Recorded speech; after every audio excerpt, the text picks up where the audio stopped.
Good morning to all of you. Welcome to Legal Matters by Sai Babu Sunkara. Today we are going to talk about a professional ethics case which is dealt with under the Advocates Act 1961. You all know that an advocate, before practicing the court, he has to be enrolled with the bar council at that particular state. Later he can get it transferred to some other place. At the time of enrollment, don't forget to fill up all the columns, and you have to mention if any criminal cases or civil cases are pending against you as required in the columns. But an advocate, before enrollment, he has suppressed the fact of his being involved in a criminal case, and this led to his removal. Of course, there is another factor also, we'll come to that later. So, you can read this as this case of P. Mohan Sundaram versus State of Tamil Nadu in SLP number 13807 by 2019, and the judgment was pronounced on 10/12/2021. So, two judges bench, Justice M.R. Shah and Madam Justice B.V. Nagaratna, issued the directions of the cancellation of his enrollment as already done by the Bar Council of Tamil Nadu and Puducherry to be not to be interfered. That means already the orders of Bar Council of Tamil Nadu and Puducherry are genuine and they need not be interfered.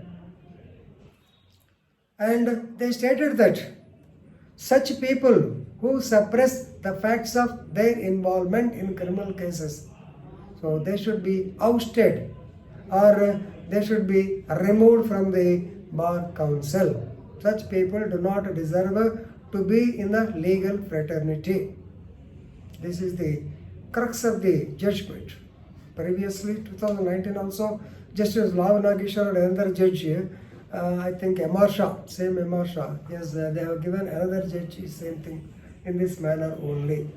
Here, the petitioner or Mohan Sundaram, he is a chartered accountant. He is having partnership in a CA firm. Right? He studied LLB, he completed the law degree.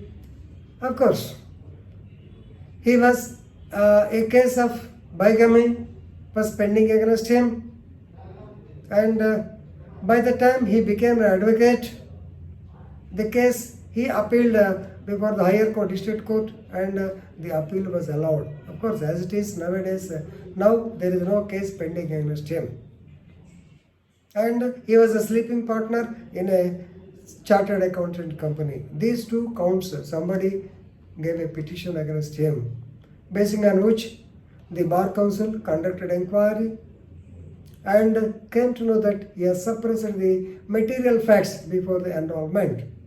Actually, this matter came to the High Court level also. High Court has suggested the Bar Council to take action. SC High Court took it seriously and ordered a removal his name.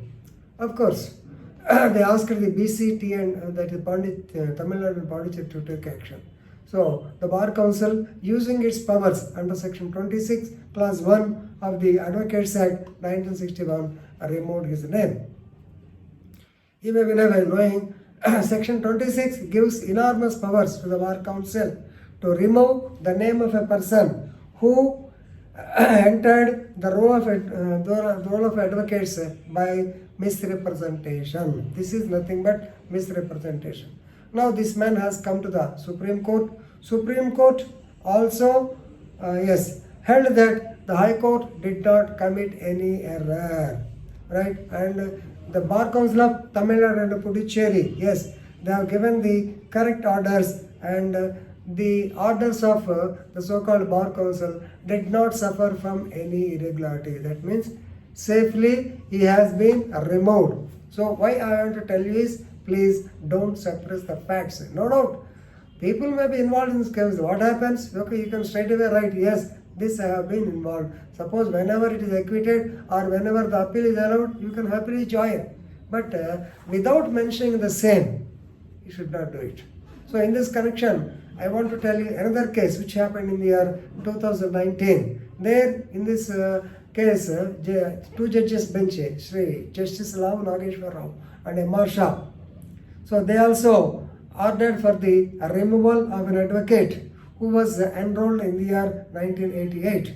So this case you can read it as Anand Kumar Sharma versus Bar Council of India 2019. This happened in Himachal Pradesh. Actually, Anand Kumar Sharma was a medical officer. He was working on outsourcing basis or contract basis. He studied law. He passed the examination. Right? He is a qualified man. And actually, there was a case of cheating against him, 419. So he was convicted in a case of 419 1988. But of course, same thing, the appeal was allowed. So before enrollment itself, this case has gone, but he has not furnished the details. Supreme Court took it very seriously and cancelled his enrollment as it is nothing but misrepresentation. So fact should be written. So clearly, are you convicted in any case? If so, details. Did you prefer any appeal? If so, give it like that. They'll be asking so many columns and you have to fill up them.